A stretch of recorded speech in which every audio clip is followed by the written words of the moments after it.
plek te neem. Dit is so 'n voorreg om in die huis van die Here te wees en saam met jou. En dit het my opgeval vanoggend toe ek sommer net so 'n bietjie die oorlosie kyk, toe sien ek die 6de April. Nou ons trokkie het in Groblersdal ingery die 6de Januarie. 3 maande op die kop. Is lekker by julle hoor. Vir ingeval daar miskien by jou enigstens 'n wonder is. Ek het nou al tot leer visvang. Ek is nog nie goed daarmee nie dou. Dankie Jakob vir jou. Blaai asseblief na Jakobus toe. Sê weer? Dis ek kom ek uit Jakobus ek lees. Jakobus sommer so die eerste hoofstuk. Ek wil jou hart net voorberei vir volgende se woord, want hierdie is belangrik. Ons gaan so 'n bietjie praat rondom hierdie tema, vertrou God se proses. En die aanvanklike titel was, vertrou die proses. En toe het ek so 'n bietjie daaroor gedink, en ek het besef, nie alle prosesse is God se proses nie, so ek wil sê, vertrou God se proses. Want in Jakobus sien ons so 'n bietjie van iets van 'n proses. Ons sien 'n beginpunt en ons sien 'n eindpunt. En baie keer is ons oorweldig met die beginpunt. Baie keer is dit vir ons moeilik wanneer ons nog nie die einde sien nie. En ek hoop om jou hart te bemoedig vanoggend dat jy sal onthou wat is die eindpunt. Waarmee is ons besig? Want ons is nie maar net besig om op 'n Sondag kerk toe te kom nie. Ons is nie maar net besig om sel te hou nie.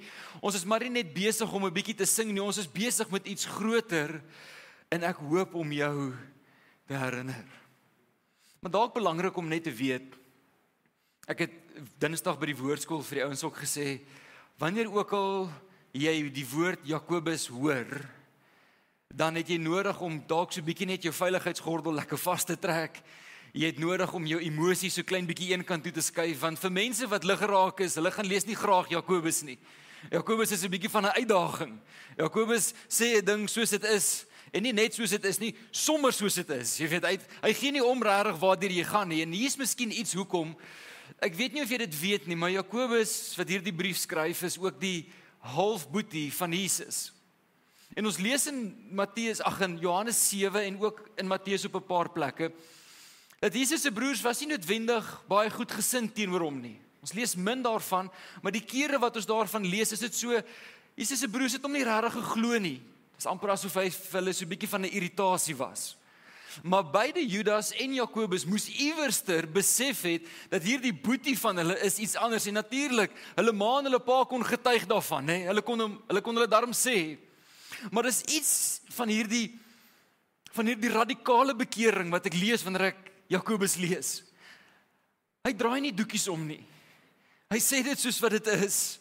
En ek wonder of dit nie is hoekom nie. Ek dink hy het 'n baie duur prys betaal. Ek dink daar's 'n diep berou by Jakobus gewees en daar's ook 'n erns om die Here te dien.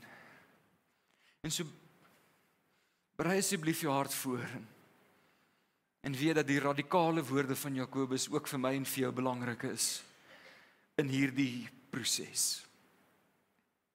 Hy begin so in vers 2. Hy sê: "Ag dit louter vreugde, my broers." In ander woorde, wees baie baie bly. Ag dit wanneer julle in allerhande versoekinge val, omdat julle weet dat die beproewing van julle geloof lydsaamheid bewerk. En dis die begin van die proses. Maar die lydsaamheid moet tot volle verwikkeling kom, sodat julle volmaak en sonder gebrek kan wees en niks kan kortkom nie. Ek hoop jy sien hoe volg die een ding op die volgende ding. En as iemand van julle wysheid kortkom, laat hom dit van God bid, wat aan almal eenvoudig gee sonder om te verwyd, en dit sal aan hom gegee word. Maar hy moet in die geloof bid sonder om te twyfel, want hy wat twyfel is soos 'n golf wat deur die see, deur die wind gedrewe word en voortgesleep word.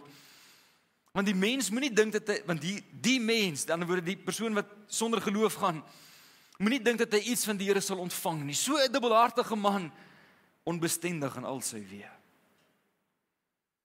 Maar laat die broeder wat gering is, roem in sy hoogheid. En die ryke in sy geringheid, Want soos 'n blom van die gras sal hy verbygaan. Want die son gaan op met sy hitte en laat gras verdor en sy blom val af en die suurlikheid van sy gedaante vergaan. So sal die ryke ook in sy weë verwelk. En dan hierdie belangrike vers 12. Salig is die man wat versoeking dra.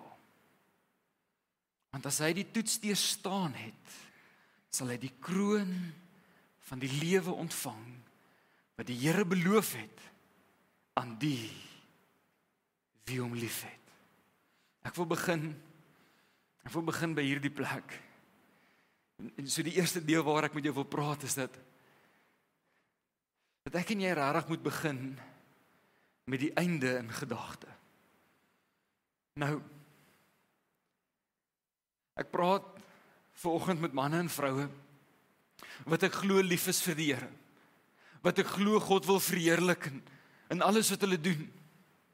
Maar ek praat ook met manne en vroue wat, as jy eerlik is, dalk moet erken dat die lewe nie noodwendig ten alle tye ewe maklik is nie.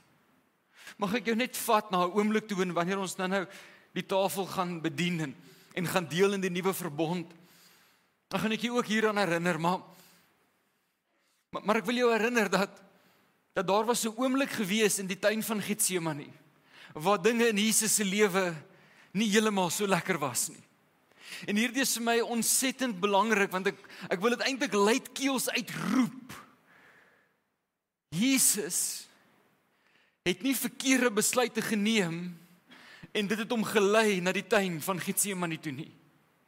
Dit was nie Jesus se ongehoorsaamheid wat hom gevat het na die kruis toe nie. En te veel keer in ons lewe dink ons dat is net wanneer ek ongehoorsaam is wat ek gestraf word en wanneer ek dan beproef word. En so dit is nie so nie. Ek sien ek oortuig julle nog nie. Kan ek 'n paar voorbeelde gee? Hoe dink jy was die eerste paar dae op die ark gewees? Moeilik. Ek weet nie of julle weet nie, maar wanneer Carla se wasgoed nie droog word nie, dan raak sy so 'n bietjie moeilik. Wonder hoe dit geruik? Ek vra maar net. Tussen die olifante en die kameelperde en al die.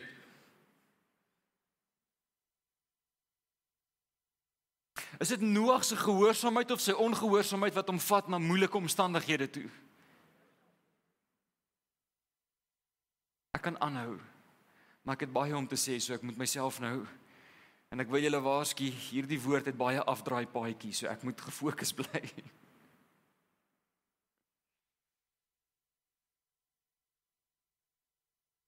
Alles in hierdie lewe is nie altyd eenvoudig nie.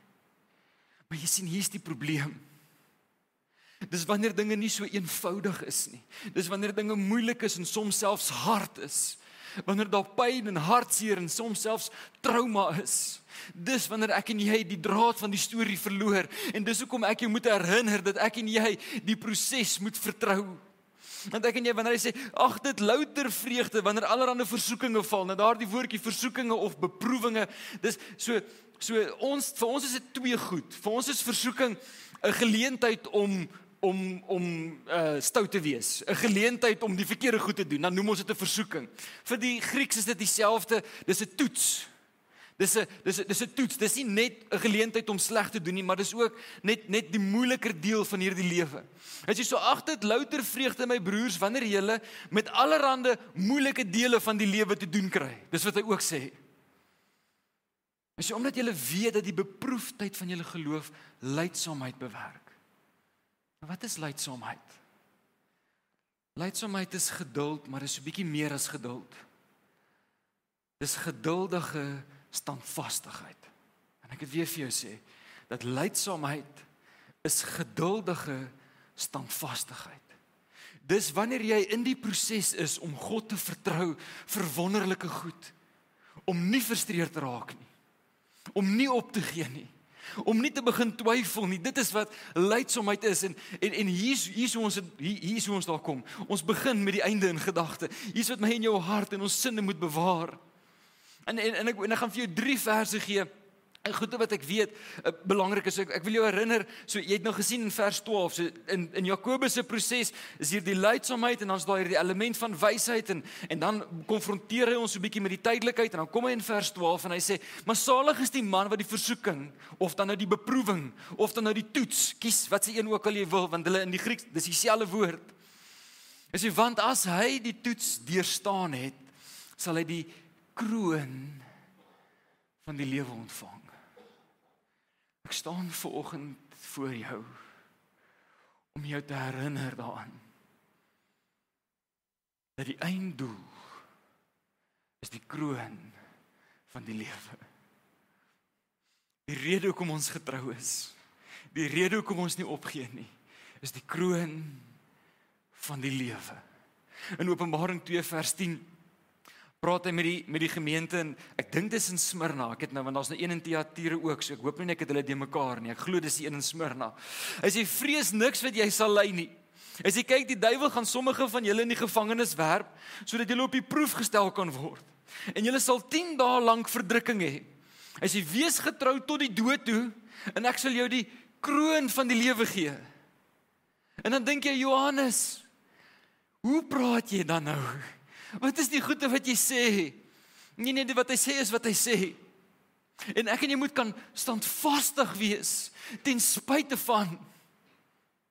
Daar's ouens wat dit net reg kry om die Here te dien, wanneer dit goed gaan met hulle.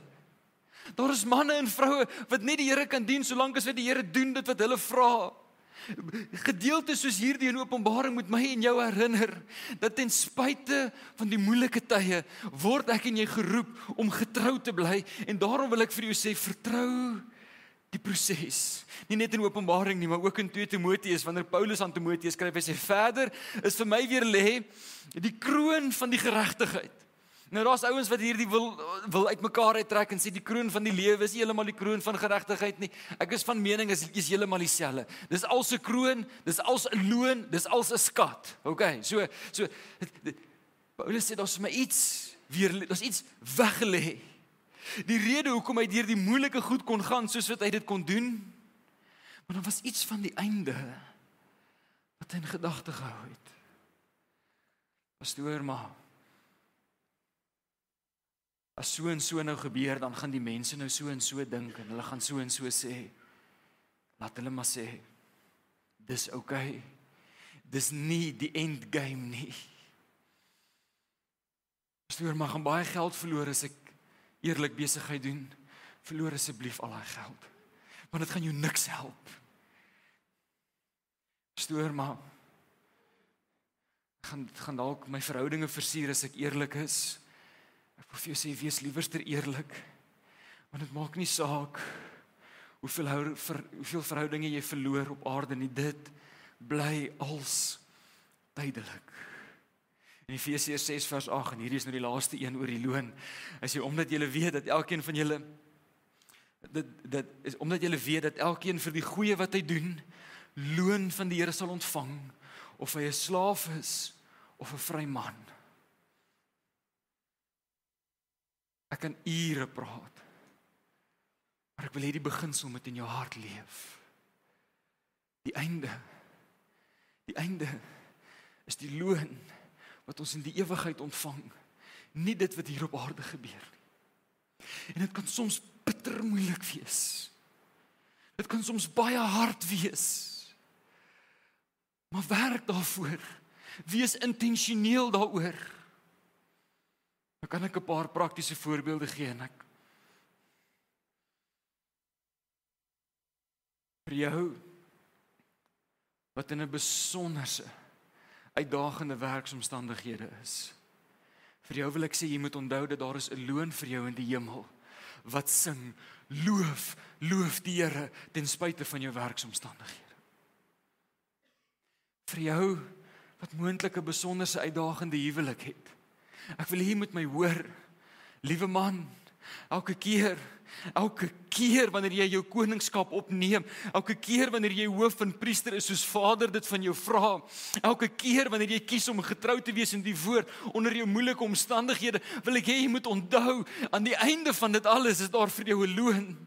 Liewe vrou, met jou vir wie se hart dit verskriklik moeilik is, vir wie dit uitdagend is om in hierdie huwelik te wees, ek wil met jou praat en ek wil vir jou sê, begin met die einde in gedagte, want daar is 'n loon vir my en vir jou wat getrou bly. En so nou gaan dit nie meer oor hoe ek hanteer word nie. Dit gaan nie meer oor wie vir my lief is nie. Dit gaan nie meer oor of ek gemaklik is of nie. Dit gaan oor eendag is eendag.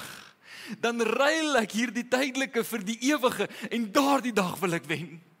En so daardie dag maak dit regtig saak.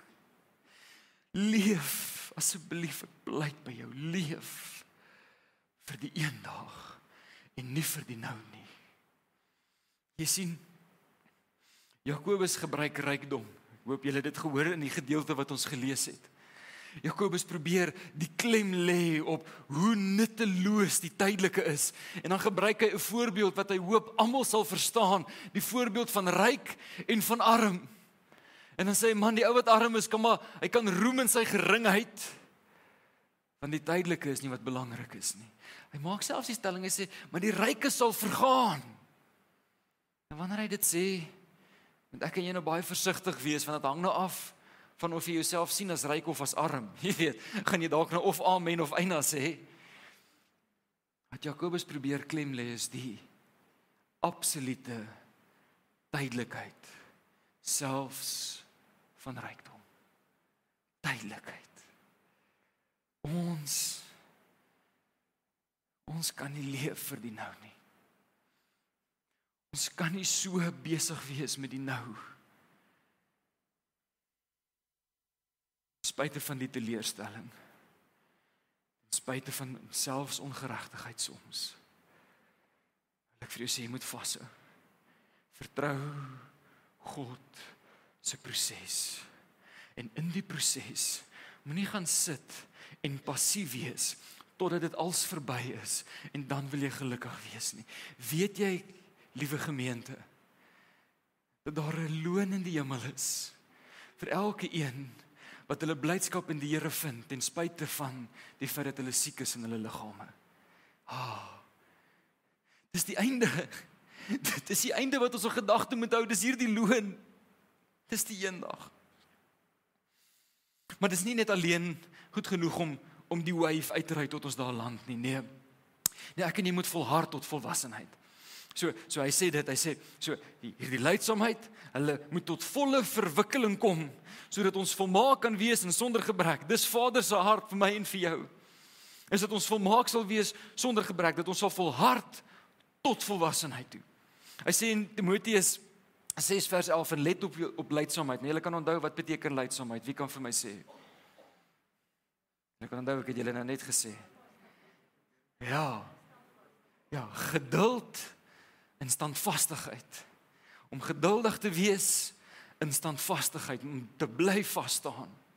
Nou let op lydsaamheid. Hy sê, maar jy man van God, en by implikasie vrou van God, en ek wil dan nou eintlik sê, liewe gemeente, so almal van ons, vlug van hierdie dinge weg, dis nou al die slegte dinge. Maar wat moet ons najaag? Najaag geregtigheid, en dan sê die kerk gewoonlik halleluja, en dan sê ons godsaligheid, dan sê ons amen, geloof, liefde, die great goed. En wat sit hy by die lysie? Lydsaamheid. Wag, wat? Jaag lydsaamheid na? Sint Paulus het geweet dat iewerster gaan dinge moeilik. Iewers lyk die oes nie soos wat hy moet lyk nie. Iewerster gaan hulle die wet meer maak.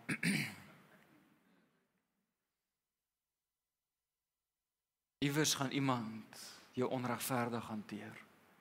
In daardie oomblik jubel en juig, want raai wat? Jy het nog 'n kans. Jy het 'n kans vir lydsaamheid. Jy het 'n kans vir geduldig wees en vasberade, standvastig. Hier kom 'n wind, 'n groot storm. Raai wat? Jy het 'n geleentheid wat ander nie het nie. Om in die storm God te verheerlik en vir jou 'n loon in die hemel bymekaar te maak. Nog enetjie, Openbaring 2:19. Hy sê, ek ken jou werke. Hierdie dink ek nou is die gemeente van Thyatira van my praat. Hy sê, ek ken jou werke. Nou, ons weet dit, God kyk na ons werke. Ons probeer nie gered word deur ons werke nie, maar ons werke reflekteer sy hart. En liefde, ons weet dit. En diens, met ander woorde diensbaarheid, ons weet dit. En geloof, maar weet jy wat sien hy nog raak? Hy sien ons lydsaamheid raak. God sien raak hoeveel jy hom dien in jou moeilike omstandighede. Jy weet, dis Jesus wat hier vir Johannes sê, ek sien. En hy praat van die gemeente. Kerk, ek hoop dat jy bemoedig is. Ek hoop dat daar by jou 'n mate van vrede sal herstel in die wete dat jou selfs jou moeilike omstandighede is nie doelloos nie. Ag, dit is 'n vreugde. Wees bly as die kar dalk so 'n bietjie langs die pad gaan staan. Jy het 'n geleentheid. Ek sal dit nooit vergeet nie. Ek ry saam met 'n ou en hy sal nie omgee as ek sy storie vertel nie. Sy naam is Kobus Kreer. Nou Kobus was die naaste aan die radikaalste Christen wat ek in my lewe ontmoet het. Ek weet nie hoe nie, maar as student, so het my vir 'n seisoen baie geïnspireer en dit was wonderlik geweest. Maar Kobus het so gery, hy in die kar geklim en dan plak hy het nie geld vir petrol nie. En dan plak hy 'n versie op sy petrol gauge wat sê God sal voorsien en dan sê hy klim ons ry.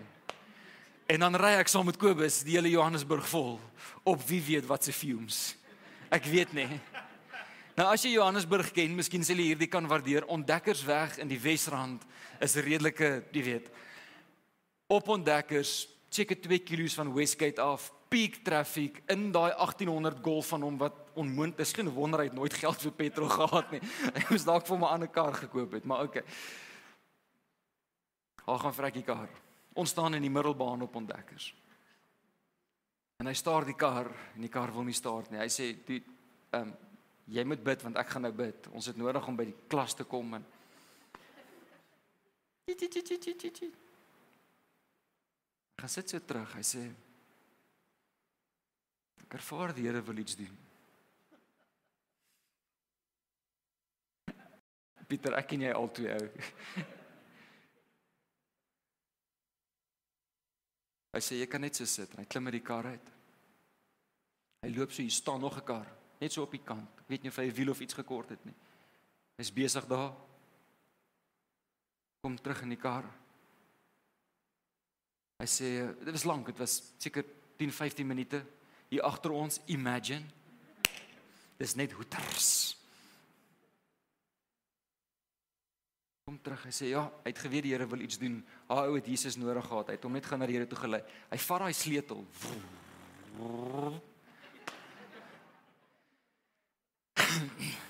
Ja, Kobus het lydsaamheid gesnap. Hy het gesnap om geduldig en gaan standvastig en gefokus te bly in die moeilike omstandighede. En ek dink hy het intussen vir mekaar gekoop wat ligter is op brandstof en al die praktiese goede ook. Maar ek weet dit seker. Hy weet wat lydsaamheid is. Hy weet dis ook iets wat God kyk. Kerk, moenie neersien op jou laaste seisoen nie. Moenie neersien op die oomblikke wat dit nie goed gaan nie. Dis daar die oomblikke wat ek en jy geleentheid het om lydsaamheid te beoefen.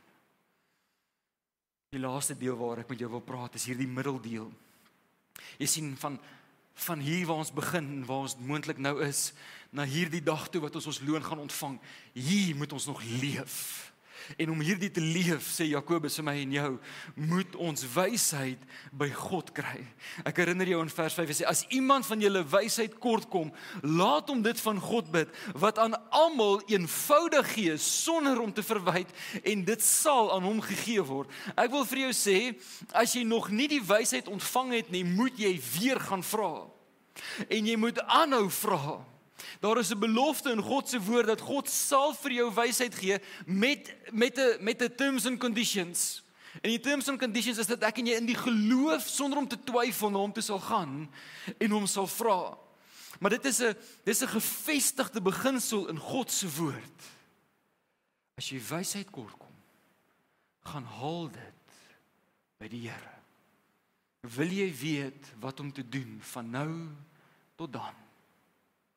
Gaan hoor by die Here. Gaan hoor by hom.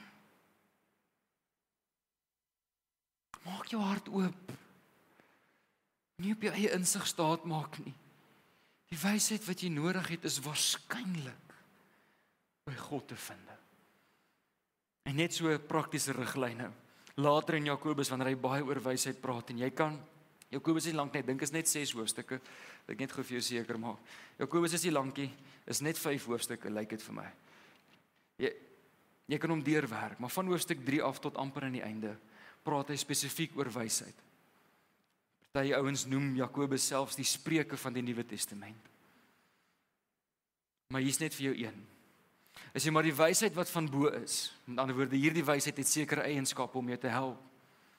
Dis ten eerste rein, dan is dit vredelievend, dan is dit vriendelik, dan is dit geseglik, dan is dit vol barmhartigheid, vol goeie vrug, onpartydig en ongeveins. Dit is nie vervals nie. Dit is ook nie sy eie belang nie. So daar sal klaar vir jou 'n riglyn. So Vader, wat moet ek doen?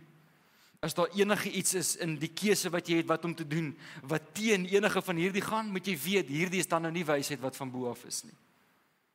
Het jy geweet dat die Heilige Gees sal nie vir jou sê om van iemand te skinder nie?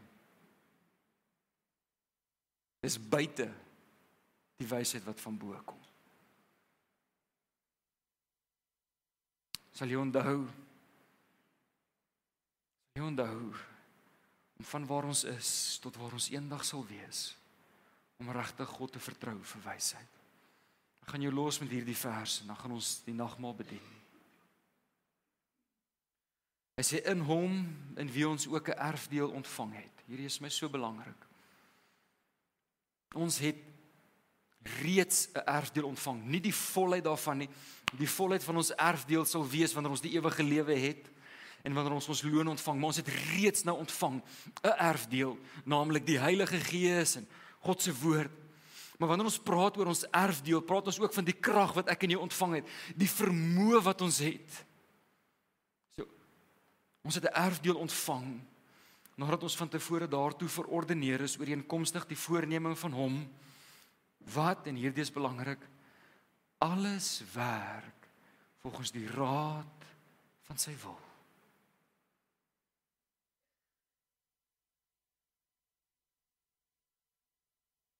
Sodat ons kan wees tot lof van sy heerlikheid, wat ons reeds van tevore op Christus gehoop het. Kerk, glo jy dat God is in beheer? Wil jy weer vra, glo jy God is in beheer? Gebruik elke geleentheid. Ag dit as 'n louter vreugde. Hoe doen ek dit? Ek gaan vra hom vir wysheid. Maar ek onthou ook, ek het 'n erfdeel ontvang. Ek het die Heilige Gees ontvang. So daarom is liefde, blydskap, vriendelikheid. Hierdie goede is my deel. Ek het dit ontvang. Dis nie uit my eie krag uit nie, maar dis deur hom. Aanvaar ek dat ek moet volwasse word in lydsaamheid. En deur alles deur mag jy nooit vergeet nie dat alles gaan oor die eendag en nie oor die nou nie. Alles. Hulle dink hulle trap jou. Hulle dink hulle praat agter jou. Laat hulle praat. Ek weet wie ek is in hom.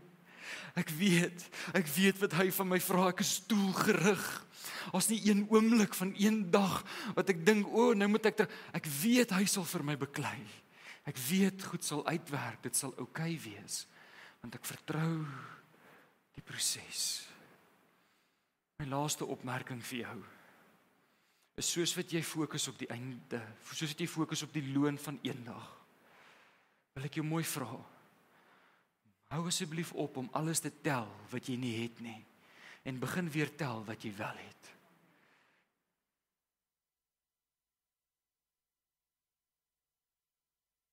Ons het 'n natuurlike, mensgemaakte ingesteldheid. Wat as jy dit nie intentioneel keer nie, tel ons net dit wat ons nie het nie. Tel weer wat jy het. Tel weer wat jy het. Wil jy net jou oë sluit vir 'n oomblik saam met my nie?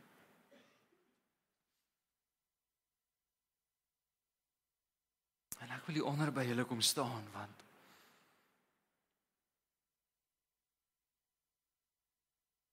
soos gewoonlik bedien ek eers my eie hart vanoggend en dan bedien ek jou hart.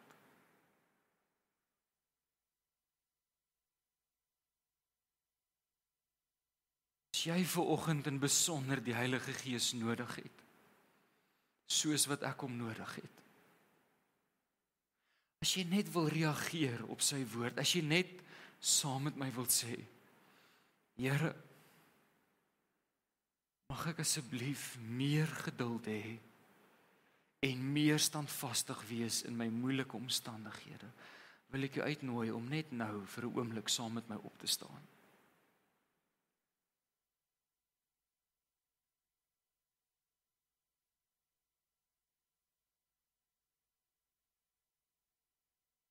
Staan eenvoudig as teken voor God die Vader, dat ons sê, ja Here, ek sal. Here, al is dit moeilik, ek sal. Here, al maak dit seer.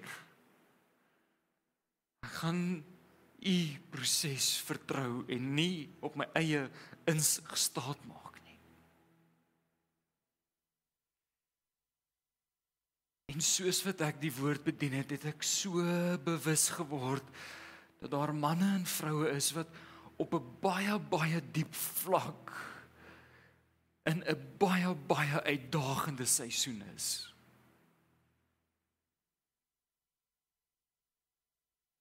Het sy in verhouding, het sy met jou gesondheid. Dis nou jou geleentheid om net vir die Here te vra vir wysheid. En ek wil graag saam met jou bid, en so, as jy gemaklik is om so te doen, steek ook net jou hande uit. En Vader, ons kom as gemeente, en ons kom staan voor U. En Here, ons kom sê, eerstens, dat Vader, ek is jammer vir die oomblikke wat ek nie die proses vertrou het nie. Wat ek nie U proses in my lewe vertrou het nie. Vader, ek is jammer vir die oomblikke wat U my geroep het tot volwassenheid en ek uit frustrasie en moedeloosheid U nie verheerlik het nie. Here, ek is jammer vir die oomblikke wat ek gedink het my beter is beter. Vader, ek kom staan nou voor U en ek vra dat U my asseblief sal vergewe. Vader, ek kom ook in geloof na U toe. In geloof dat ek by U sal ontvang. Here, ek wil my ore kom spits, dat U met wysheid met my sal praat. Here, sal U asseblief vir elkeen van ons wysheid gee, op grond van U woord, wat U sê, dat U gee wysheid van die wat dit van U vra met geloof. Here, mag ons weet waar moet ons inskakel. Mag ons weet waar moet ons raakvat.